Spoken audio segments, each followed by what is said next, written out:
brief encounter with clapping for the National Health Service was very useful in a way, because it brought people out of their houses, and we had a common goal, and we met a few people that way as well. But when the clapping time comes, we all used to come out of our houses and talk to each other and saying hello, asking everybody about if any help or support needs. I think that shows the sense of unity, and we were very pleased. Being able to link into my church has been really important.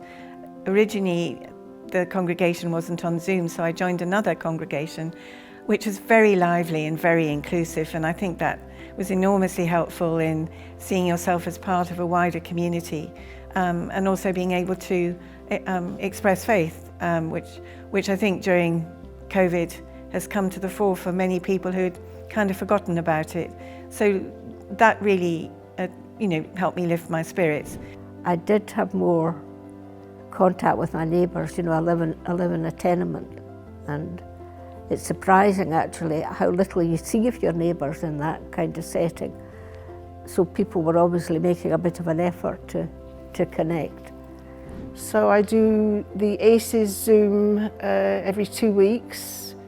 The African and Caribbean Elders in Scotland, which is a new thing. As an older person who was born in Scotland, an older black woman who was born in Scotland, in the north of Scotland, in Aberdeen, in 1950.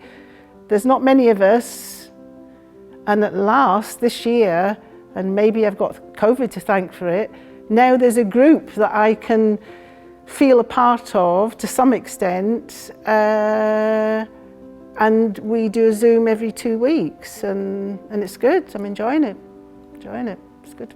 For myself and my wife, we have got two very elderly neighbours who are shielding either side of us. We've always had a wee bit of a connection with them, but actually much more so now. So checking in on them every other day. When we're making meals, we make extra ones, so they get a batch of meals once a week. Now their families are there checking in on them as well, so it's not as if this is folk who are not getting any attention, but it is nice because we're able to do things maybe their family can't do. I did have a new appreciation of the importance of the kind of casual relationships that I have with say shopkeepers, people in the supermarket, people that, well, there are a number of people I meet at the bus stop, and I hadn't really quite realised how important that was. And of course at one stage, sometimes shopkeepers, a few, of course there were very few shops open, but they were the only people that you actually saw in the flesh, so they were very precious. And incidentally, and as a former psychologist, I was very interested in how important it was to see people in the flesh, that there was something about a live, particularly a live human face. And if you think about babies and the way they gaze at faces, it was an interesting connection.